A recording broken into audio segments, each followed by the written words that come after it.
जीवन में कभी ऐसा हुआ है कि आपको किसी चीज की पूरी उम्मीद थी, लेकिन वो हाथ से फिसल गई? या फिर कोई रिश्ता इतना गहरा था कि लगा यही आखिरी है, लेकिन वही रिश्ता एक दिन टूटकर बिखर गया? या फिर नौकरी में कितने ही सपने देखे होंगे, लेकिन आज लगता है कि पाया क्या? जिंदगी एक चक्कर सी लगती है, बार बार वही सवाल आते हैं, क्या मैं सही रास्ते पर हूं? मेरे इस संघर्ष का अंत कहां है? इतना दुख क्यों?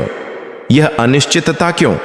अगर इन सवालों ने कभी आपके मन को झंझोड़ा है, अगर जीवन की गहराई में कहीं शांति के एक टुकड़े की तलाश है, तो आज की यह चर्चा सिर्फ आपके लिए है। आइए हम साथ मिलकर यात्रा करते हैं श्रीमद् भगवद गीता की पवित्र दुनिया में, जहां जीवन के हर सवाल का जवाब छिपा है। आज की इस पवित्र चर्चा को शुरू करने से पहले मेरे दिल की गहराइयों से प्रार्थना है कि अगर ये बातें आपको अपने जीवन से जुड़ी हुई लगें तो कृपया एक शुभकामना दें, लाइक बटन दबाएं, चैनल को सब्सक्राइब करें और अपने बहुमूल्य विचार कमेंट में जरूर बताएं, क्योंकि आपका यह छोटा सा सहयोग हमें और गहरी आध्यात्मिक बातें आप तक पहुंचाने की प्रेरणा देता है। अब आते हैं मूल विषय पर। हम अक्सर जीवन को कई टुकड़ों में बांटकर देखते हैं। सुख दुख, लाभ हानि, जय पराजय, इन सबको हम अलग अलग समझते हैं, लेकिन भगवद गीता हमें जीवन को एक पूर्ण चित्र के रूप में देखना सिखाती है। गीता की शुरुआत एक अद्भुत जगह से होती है। कुरुक्षेत्र के युद्ध के मैदान में अर्जुन के मन में वही सवाल आते हैं जो हमारे रोजमर्रा के जीवन में आते हैं। मैं यह कर क्यों रहा हूं? इसका फल क्या होगा? अगर फल ही भोगना है तो इस युद्ध से क्या लाभ? अर्जुन की यह दुविधा, यह मोह, यह करुण स्थिति ही भगवद गीता की नींव है। और वहीं से श्री कृष्ण जीवन और जगत की जो व्याख्या करते हैं, वह आज भी मनुष्य के मन में रोशनी जगाती है। गीता की मुख्य बात कोई जटिल सिद्धांत नहीं है। गीता की मुख्य बात है जीवन को समझना। श्री कृष्ण अर्जुन को पहली सीख जो देते हैं वह है नश्वर और अमर शरीर और आत्मा का ज्ञान। वे कहते हैं जो वस्तु बदलती है, नष्ट होती है, वह तुम्हारा असली स्वरूप नहीं है। तुम वह आत्मा हो जो सनातन है, अविनाशी है। जैसे मनुष्य पुराने वस्त्रों को त्याग कर नए वस्त्र धारण करता है, वैसे ही आत्मा पुराने शरीर को त्याग कर नया शरीर धारण करती है। यह ज्ञान कितना सरल है, फिर भी कितना गहरा। जब हम समझ जाते हैं कि यह शरीर तो बस एक आवरण मात्र है, तो जीवन के छोटे मोटे दुख दर्द, असफलताएं, पीड़ाएं हमें उतना नहीं तोड़ पाती, क्योंकि हम जानते हैं यह तो मेरा सनातन स्वरूप नहीं है। आज यह नौकरी गई, कल फिर आ जाएगी। आज यह रिश्ता नहीं टिका, कल ऐसा कोई आएगा जो सच में आपका होगा। लेकिन इन बातों को समझने के लिए चाहिए अटूट विश्वास और गहरा धैर्य। गीता की दूसरी महत्वपूर्ण सीख है कर्म का रहस्य। हम कर्म को फल की दृष्टि से देखते हैं। अगर मैं काम करूं तो अच्छा फल चाहिए, अगर फल अच्छा न हो तो लगता है काम सफल नहीं हुआ। लेकिन श्री कृष्ण यहां एक क्रांतिकारी बदलाव लाते हैं। वे कहते हैं कर्मण्येवाधिकारस्ते मां फलेषु कदाचन, यानी काम करने का ही अधिकार है, फलों पर तुम्हारा कोई अधिकार नहीं। यह एक श्लोक अगर हम जीवन में धारण कर लें तो जीवन से सारी चिंता, सारा दुख, सारी निराशा हमेशा के लिए खत्म हो जाए। सोचिए, जब आप कोई काम करते हैं लेकिन नतीजे की चिंता नहीं करते, तो आप में कितनी आजादी आ जाती है। आप तब उसे पूरी निष्ठा और प्रेम से कर सकते हैं। ऑफिस का काम हो, परिवार की जिम्मेदारी हो या अपना कोई रचनात्मक काम, जब आप फल की चिंता छोड़कर सिर्फ कर्तव्य कर रहे हैं तो वह काम ही ध्यान बन जाता है, और तब उस काम में अद्भुत सुंदरता आती है। श्री कृष्ण कहते हैं इसी तरह कर्म योग में अपने आप को लगाओ, क्योंकि फल की आसक्ति से कर्म योग श्रेष्ठ है। लेकिन क्यों? क्योंकि फल की आसक्ति हमारे मन को अशांत करती है और कर्म योग मन को स्थिर कर परम शांति में ले जाता है। अब सवाल यह है कि अगर हम फल पाना ही न चाहें तो हमारा जीवन कैसे चलेगा? लाभ हानि न देखें तो जीवन तो रुक जाएगा। लेकिन गीता ऐसा नहीं कहती। गीता कहती है फल की लालसा छोड़ो, लेकिन काम करो, और वही काम तुम्हें मुक्त करेगा। इस जगह पर आता है भगवद गीता का एक और महत्वपूर्ण सिद्धांत, समत्व या समभाव को धारण करना। श्री कृष्ण कहते हैं, सिद्धि असिद्धो समो भूत्वा समत्वम योग उच्यते, यानी सफलता और असफलता को समान समझना योग कहलाता है। जीवन हर पल उतार चढ़ाव से भरा है। आज सफलता मिलती है, कल असफलता। लेकिन अगर हमारा मन इन दोनों अवस्थाओं में एक जैसा रहे, अगर हम हर्ष और विषाद में समान रहें, तो जीवन से दुख का एहसास चला जाता है। यह समत्व भाव ही सच्चा योग है। यह भाव आने पर हम में आत्मविश्वास आता है, क्योंकि हम जानते हैं बाहरी घटनाएं हमारी शांति नहीं छीन सकती। लेकिन क्या यह समत्व भाव पाना इतना आसान है? जब देखते हैं मेरी कोशिशों के बावजूद कुछ नहीं हो रहा, तो मन रो उठता है। तब सवाल आता है, हे कृष्ण, मैं तो अच्छा काम कर रहा हूं, फिर दुख क्यों हो रहा है? इस जगह पर श्री कृष्ण भक्ति योग का रास्ता दिखाते हैं। वे कहते हैं, अनन्याश्चिन्तयन्तो मां ये जनाः पर्युपासते तेषां नित्याभियुक्ताना योगक्षेमं वहाम्यहम्, यानी जो अनन्य भाव से मेरा चिंतन करते हैं, मेरी उपासना करते हैं, उनकी समस्त जिम्मेदारी मैं खुद उठाता हूं। भक्ति का मतलब सिर्फ मूर्ति पूजा या मंत्र जाप ही नहीं है। सच्ची भक्ति है जीवन के हर पल में परमात्मा की उपस्थिति को महसूस करना।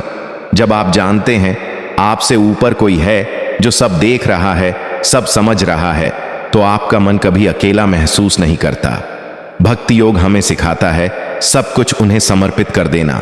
जैसे अर्जुन जब युद्ध के लिए जा रहे थे, उन्होंने कहा, हरि, मैं कुछ नहीं जानता, आप जो कहेंगे वही करूंगा। इस आत्मसमर्पण में ही मुक्ति है। हम जीवन में जब सोचते हैं सब कुछ मेरे नियंत्रण में है, तब दुख बढ़ता है। और जब सोचते हैं, हे प्रभु, तुम जो करा रहे हो वही कर रहा हूं, तो जिम्मेदारी के बोझ से मुक्त हो जाते हैं। लेकिन इस आत्मसमर्पण का मतलब आलसी होकर बैठ जाना नहीं है। अर्जुन ने तो युद्ध किया, वे पीछे नहीं हटे। उन्होंने अपना कर्तव्य पालन किया, लेकिन फल ईश्वर को समर्पित कर दिया। यही भक्ति योग का सार है। गीता की एक और अद्भुत सीख है गुण सिद्धांत। हम अपने चरित्र या दूसरों के चरित्र को समझते वक्त अक्सर भ्रमित हो जाते हैं। श्री कृष्ण यह भ्रम दूर करने के लिए 3 गुणों की बात करते हैं, सत्व, रज और तम। सत्वगुण है ज्ञान, शांति और प्रकाश का गुण। रजोगुण है कर्म, इच्छा और आवेग का गुण। तमोगुण है अज्ञान, आलस्य और विनाश का गुण। हम सब मनुष्यों में इन तीनों गुणों का मिश्रण होता है, लेकिन ये गुण हमारे काम और विचारों को प्रभावित करते हैं। जब हम में रजोगुण ज्यादा होता है तो हम लगातार कर्म में लगे रहते हैं, लेकिन शांति नहीं पाते। जब तमोगुण बढ़ जाता है तो हम आलसी हो जाते हैं, किसी काम में मन नहीं लगता। और जब सत्वगुण जागृत होता है तो हम ज्ञानी और शांत होते हैं। श्री कृष्ण कहते हैं, इन गुणों को पार कर जाना ही मुक्ति है। लेकिन कैसे पार करें? वे कहते हैं, सत्वगुण को बढ़ाने की कोशिश करो, ज्ञान की चर्चा करो, अच्छे लोगों की संगत करो, सत्कर्म करो। जब सत्वगुण बढ़ेगा तो तुम स्वाभाविक रूप से रज और तम से मुक्त हो जाओगे। लेकिन सत्वगुण में भी आसक्ति नहीं होनी चाहिए। आखिर में सब गुणों से परे हो जाना है, जिसे गुणातीत कहते हैं। गुणातीत अवस्था में मनुष्य सभी द्वंद्वों से ऊपर उठ जाता है, तब उसे कोई चीज बांध नहीं सकती। गीता की आखिरी सीख सबसे महत्वपूर्ण है। अर्जुन जब सब बातें सुन चुके, तब श्री कृष्ण ने उनसे कहा, सब धर्मों को छोड़कर केवल मेरी शरण में आ जा, मैं तुम्हें सब पापों से मुक्त कर दूंगा। यही गीता का अंतिम वचन है, पूर्ण शरणागति। हम जीवन में कितना कुछ करते हैं, पूजा करते हैं, दान देते हैं, ध्यान करते हैं, लेकिन मन से क्या हम उन्हें पुकारते हैं? मन से क्या हम कहते हैं, हे प्रभु, मैं तेरा हूं, तू मेरा है? ये शरणागति ही हमारे जीवन की अंतिम शरण है। जब हम समझ जाते हैं मैं कुछ नहीं, वही सब कुछ है, तो अहंकार चला जाता है, दुख चला जाता है। तब जीवन एक अद्भुत नदी की तरह हो जाता है, जो बह रही है लेकिन कहीं अटक नहीं रही। अब थोड़ा व्यावहारिक जीवन में आते हैं। हम आज की दुनिया में हर पल दबाव में रहते हैं। ऑफिस के प्रोजेक्ट की डेडलाइन, घर की जिम्मेदारियां, बच्चों का भविष्य, बीमारी, इतनी चिंताएं कि कभी कभी लगता है कहीं मैं पागल तो नहीं हो जाऊंगा। इस पल में भगवद गीता के कर्म योग की बात याद रखें। आप जो कर रहे हैं उसे प्रेम से करें, नतीजे की चिंता न करें। मान लीजिए आप एक नौकरी कर रहे हैं, आपका बॉस शायद आपकी कद्र नहीं कर रहा, लेकिन अगर आप निष्ठा से काम करेंगे तो उस काम में एक तरह की संतुष्टि आएगी और वही संतुष्टि आपकी मानसिक शांति बनाए रखेगी। और अगर आपका अपमान होता है, अगर आप असफल होते हैं, तब संभव बनाए रखें। खुद से कहें यह भी ठीक हो जाएगा, क्योंकि आप जानते हैं सब कुछ के बाद भी आत्मा अमर है। एक और उदाहरण लेते हैं। अक्सर रिश्तों में खटास आ जाती है, पति पत्नी में अशांति, माता पिता बच्चों के बीच दूरी, तब हम दूसरे को दोष देते हैं। लेकिन गीता कहती है खुद को बदलो, संसार बदल जाएगा। तू अगर अपने अंदर सत्वगुण बढ़ाएगा, शांत होगा, ज्ञानी होगा, तो तेरे आसपास के लोग भी शांत होंगे। तू अगर गुस्सा नहीं करेगा तो दूसरे भी कम गुस्सा करेंगे।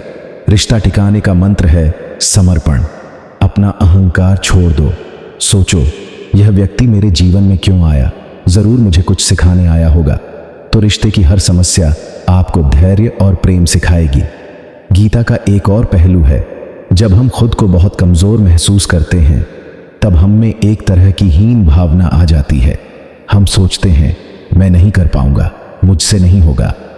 इस समय श्री कृष्ण का वचन याद करें, उद्धरेदात्मनात्मानम, यानी तू खुद ही अपना उद्धार कर। वे कह रहे हैं तुझ में शक्ति है, अगर तू चाहे तो खुद को बदल सकता है। बाहरी कोई शक्ति तुझे नहीं बदलेगी। तू अगर सोचेगा मैं आलसी हूं, मैं नहीं कर सकता, तो तमोगुण तुझे घेर लेगा। लेकिन तू अगर ठान ले मैं आज से नई शुरुआत करूंगा, तो सत्वगुण जागृत होगा। यह आत्मविश्वास ही गीता की सीख है। गीता हमें सिखाती है तू शरीर नहीं है, तू आत्मा है। आत्मा कभी कमजोर नहीं होती, आत्मा सदा शक्तिमान है। अब अगर हम गीता के मूल संदेश को संक्षेप में कहें तो कह सकते हैं, स्वयं को जानो, अपना कर्म करो, फल भगवान को समर्पित कर दो। स्वयं को जानने का मतलब है तू कौन है। तू यह शरीर नहीं है, तू सनातन आत्मा है। अपना कर्म करने का मतलब है इस संसार में तूने जो भी भूमिका पाई है उसे ईमानदारी से, निष्ठा से निभा। और फल समर्पित करने का मतलब है मैं करता नहीं हूं, करता तो वह है। ये तीन सूत्र अगर हम जीवन में अपना लें तो जीवन के सारे दुख दर्द मिट जाएंगे। लेकिन क्या यह ज्ञान किताब पढ़ने या भजन सुनने से आता है? नहीं, यह ज्ञान आता है अभ्यास से। रोज सुबह उठकर कुछ पल शांत बैठें, खुद से पूछें मैं कौन हूं, मेरी असली पहचान क्या है। दिन का काम शुरू करने से पहले सोचें आज मैं जो भी करूंगा प्रेम से करूंगा, किसी का बुरा नहीं करूंगा। और रात को सोने से पहले सोचें हे प्रभु, आज जो कुछ किया सब तुझे समर्पित है। ये छोटी छोटी आदतें हमें धीरे धीरे गीता के ज्ञान के करीब ले जाएंगी। गीता की आखिरी बात अर्जुन ने सुनी और उन्होंने युद्ध करने का फैसला किया। उन्होंने समझा जीवन में दुख आएगा, संघर्ष आएगा, लेकिन उसी संघर्ष के बीच में छिपी है जीत। हमारा जीवन भी एक कुरुक्षेत्र है। हर दिन हमें नए नए युद्ध लड़ने पड़ते हैं, लेकिन उस युद्ध में हम अकेले नहीं हैं। हमारे साथ हैं श्री कृष्ण। वे रथ के सारथी बनकर हमारा रास्ता दिखा रहे हैं। बस हमें चाहिए उन्हें देखने की आंखें। वह आंख है भक्ति, वह आंख है ज्ञान, वह आंख है विश्वास। इसलिए आज इस पल अपने जीवन की सारी चिंताएं, सारे दुख, सारी असफलताएं एक बार भूल जाइए। सोचिए आप वह सनातन आत्मा हैं जिसका न जन्म है न मृत्यु।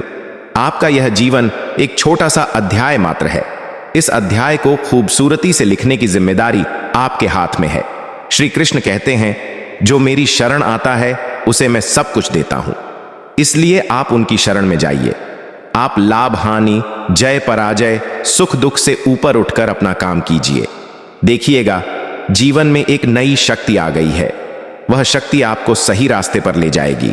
उस रास्ते पर चलते चलते एक दिन आप उस परम शांति तक पहुंच जाएंगे जहां कोई दुख नहीं, कोई दुविधा नहीं, बस है सनातन आनंद। उस आनंद की खोज ही भगवत गीता की सच्ची सीख है। अगर आपके जीवन में इन बातों ने थोड़ी भी शांति दी है, अगर थोड़ी भी उम्मीद की किरण दिखाई है, तो कृपया इस पवित्र चर्चा को अपने प्रियजनों के साथ बांटें। हमारे चैनल को सब्सक्राइब करें ताकि हम आपको ऐसी और गहरी आध्यात्मिक यात्राओं पर ले जा सकें। और आखिरी अनुरोध, कमेंट में अपनी भावनाएं बताएं और लिखें राधे राधे, क्योंकि इस पवित्र नाम के उच्चारण मात्र से हृदय प्रेम से भर जाता है। जय श्री कृष्ण।